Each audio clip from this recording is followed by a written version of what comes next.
எல்லாருக்குமே சந்தோஷமான வணக்கம். மேலே இருக்கிற இந்த காணொளி நாங்கள் சொன்னோன்னு உங்களுக்கு டேட் தரையில்லாதா? என்ன மிஸ் சொன்ன நீங்கள்? இப்போ நாங்கள் உங்கள்கிட்ட டேட் எடுக்க தான் வந்தோம். சரியா? நீங்கள் வெயிட் பண்ணுங்க, டேட் தரல. ஏன் வெயிட் பண்ணணும்? இது லஞ்ச் டைம். இது லஞ்ச். அப்போ நீங்கள் சாப்பிட்டு கொண்டு இருக்கிறீங்க. இந்த காணொளியை என்னுடைய காணொளியினுடைய இறுதி கட்டத்திலே இணைத்துள்ளேன். நிச்சயமாகவே முழுமையாக பாருங்கள்.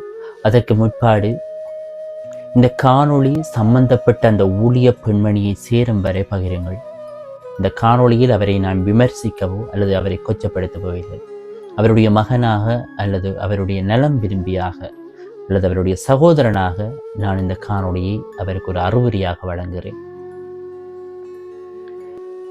சம்பந்தப்பட்ட இந்த காணொளிக்கு பிற்பாடு அல்லது காணொளிக்கு முற்பாடு என்ன நடந்தது என்று யாருக்குமே தெரியாது. என்னவாக இருந்தாலும் தாங்கள் செய்கின்ற தொழிலை தொழில் என்று சொல்வது கிடையாது. தாங்கள் செய்கின்ற தொழிலை சேவை அப்படின்னு தான் சொல்வார்கள். சுகாதார தொழில் என்று சொல்வது கிடையாது. சுகாதார சேவை அப்படின்னு தான் சொல்வார்கள். ஏன் அப்படி என்று சொன்னால் அது உயிரோடு சம்பந்தப்பட்ட தொழில் என்பதனால் அதனை சேவை என்று தான் சொல்வார்கள். தாங்களும் ஒரு சுகாதார சேவையிலே பணியாற்றி கொண்டிருக்கிறீர்கள் என்பதை இந்த காணொளி ஊடாக உங்களை ஞாபகப்படுத்த விளம்புகிறேன். தாங்களும் பெண், தங்களிடம் உதவி கோர வந்தவளும் பெண்.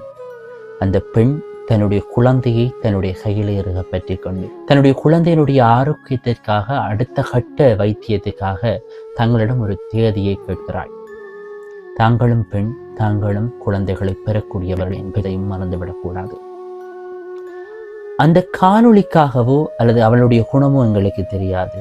அந்த காணொளியிலே அவள் கண்ணியமாக மிகவும் பணிவாக தங்களிடம் கேள்வியை கேட்கிறாள்.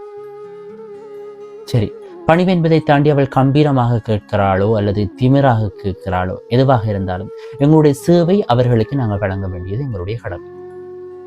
ஆகையினால அந்த பெண்மணியை காக்க விடாமல் அவருடைய கேள்விக்கு சரியான பதிலை சொல்லி அனுப்பியிருந்தால் தங்களுடைய காணொளியும் இன்று வைரலாகி இருக்காது.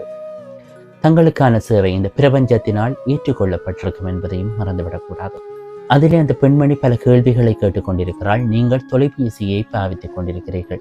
தொலைபேசியிலே வேறு சம்பந்தப்பட்ட விடயங்களை பார்த்தீர்களோ அல்லது தனிப்பட்ட விஷயத்தை பார்த்தீர்களோ என்பது நமக்கு தேவையில்லாத ஒரு விடயமே. ஆனால் நாங்கள் மனிதர்கள் தானே.